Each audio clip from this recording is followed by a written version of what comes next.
Last Sunday, we turned back the time an hour late to adjust for the days that are getting shorter and the nights getting longer. Coincidentally, we also celebrated All Saints and All Souls Day, reminding us that some of our loved ones, many of them, by the way, have their time not only turned back, but their earthly time turned off forever. When I left my house this morning and I opened the door, so many dried leaves gathered around all of a sudden. Then I realized that it must have come from the other side of the house where we have a big tree that is delivering falling leaves continuously. Then I realized it must be November. November seems to be like the time for death and dying, and we celebrate it in so many ways. Nature celebrates with us. In fact, I think the two holidays in November could be very indicating also. Veterans Day is that November 11, I think, and of course Thanksgiving, November 28th, right? When we remember people that have shared our history, meaningful people. Many of them have died, but not in our minds, not in our hearts, not in our life anyway. Well, today the gospel talks about end times also, but not the end times as we know about, things that are ending here on earth. It talks about the last things that will happen way beyond death, and perhaps when life really comes to its fullness. So if you look at the Gospel of Matthew, chapter 24 and 25, it talks about the last things, the end times, what will happen. It's like they call it, for those who study the Bible, the eschatological discourse. And eschaton in Greek simply means the last things. What will happen? And apparently there will be signs, there will be seasons that will indicate when these end times will come. But there is one thing for sure. Nobody will know the exact time, nor the exact day, nor the exact hour. So what then is the solution? What is the challenge? The challenge is preparation. Preparation. Sometimes we have to ask two questions in life. It's about ending. Are you ready when he calls? And are you ready when he comes? The gospel about the 10 bridesmaids really speaks of the necessity to be ready all the time. And your necessity and your ability to be ready determines whether you belong to the wise nor to the foolish. And so Matthew really distinguishes right away in this gospel between 10 virgins. 5 of them wise and 5 of them foolish. Based on what? They have everything the same to begin with. They are all bridesmaids, dressed, prepared. They have all their lamps brought with them. They all were waiting. They all got tired. They all fell asleep since the bridegroom did not come on time. But when he finally came, that is when the difference was noticed. And what was the difference? The wise virgins or maids made preparation, made provision for what was not expected, for the surprise, for the delay, for the prolongation of waiting. And how did they prepare? By coming with extra oil to provide for what is needed, regardless of the need of time. So that when the bridegroom was late, and they were awakened in their sleep by surprise, even in their sleep, they were ready because they have what is necessary to escort the bridegroom into the house for the banquet. Just to understand this clearly, in the Mediterranean custom or tradition, there were two stages when it comes to marriage. The first one is what you call the betrothal. And what does the betrothal consist? It consists when the two parties, the parents of the bride and the parents of the groom, have already agreed upon on the dowry that is being required, and this has been given. Number two, they have signed the agreement that their children are to be married.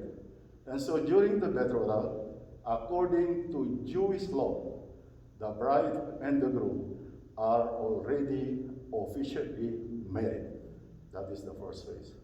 The second phase is when the bride will come and fetch the bridegroom and bring the bridegroom into his house or into his father's house for the celebration. And this is when the maids are needed because they have to light the pathway going into that banquet. The five who were foolish were not ready for this because apparently they ran out of oil. And so they begged, but they did not get from the five wise ones. They were rather advised to go and look and buy where there was a store. When they came back, it was too late. The groom has already entered with the party and the five wise virgins, and they shut the door. And when those who came with their oil, they came late, the door was shut, they tried to ask for consideration, but apparently it was not given them. And so Jesus in Matthew's Gospel warns his disciples, and the warning goes to all of us. You have to watch, because you really do not know when the time, the day, or the hour is coming. And so this is the end times that we are talking about. Nobody can really foretell when Jesus will come to fulfill what he already started. All we can do is to prepare. I was thinking, what will consist of the oil that is being mentioned here? Well, our faith and common sense tells us that this must be the good works that we produce. This must be the faith that we have, the hope that we have, the love that we have, that brings us in the right direction into proximity with God and proximity with neighbor. And we have to be very consistent, because as we have seen, it would be a shame if we find ourselves with too little too late when he comes. Because in Matthew's Gospel, unfortunately, there is no room for last-minute mercy. We have our lifetime to keep our lamp burning. We have our lifetime to make sure that we have enough oil. And this is where being wise and being foolish is being recognized. I believe that the final judgment, the judgment on the end time, or the final judgment, is already happening with our life here and now. There won't be surprises. We are asked to wait, to watch, to be vigilant. And we can only do that by being vigilant actively in the present moment. I think two things happen in our pilgrimage.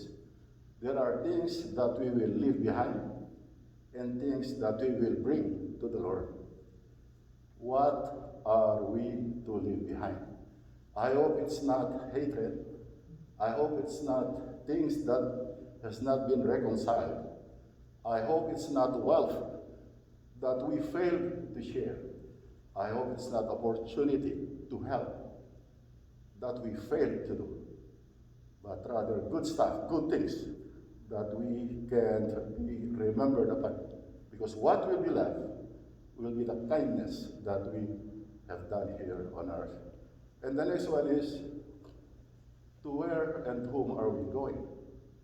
Are we ready to face the Lord when He calls or when He comes? And I think it is a warning. And before, I think, the end of the month, which is the first Sunday in Advent, all these readings are centered on the end times, are centered on preparation, are centered on warning. And we have enough time, enough warning to wake us up and be ready, so that even awake or asleep, when He comes, we should be ready to escort Him. So this is very important as we reflect upon the end times. The world is dying, and many are dead. I think, literally speaking, nothing has prepared us for the coming of this pandemic. Just like nothing would prepare us if a magnitude earthquake would strike, or a super typhoon would strike. Nobody can prepare for that. But when it comes to being wise and to being foolish, we can make a decision on a daily basis. When I was very young, I was, I think, 10 years old, I started my first driving lesson. Of course, that's unimaginable in the US. That's literally illegal, and you could go in prison for doing it. But I was taught by a real old man. We have nothing to do, and he said, "You like to run this old jeep?" And we were in a stadium, watching his goats, because it's like an abandoned area, athletic field, and what they have are left are grasses and goats. So he goes there to pasture his goats, and happened to be my distant relative. And one day he brought me, and for helping him, looking at his goats, he said, "Would you like to try?" And I said, "Yes." "Well, if you could kill one goat, don't worry. We'll eat it." But this is the first lesson in driving. It's called anticipation and consideration. Pay attention to what you are doing and always anticipate what is ahead. Then make the necessary adjustment along the way.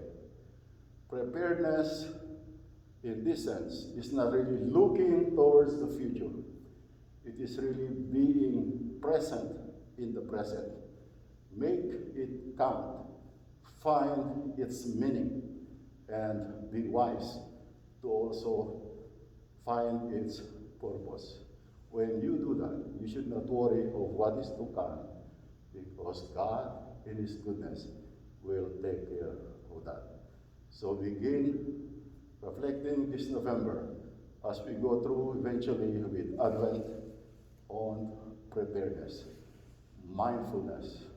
We wait, we watch, we work, and we continue to build the kingdom, so that when He comes, we will be part of that kingdom that He has built for us and with us. For the Holy Spirit, amen.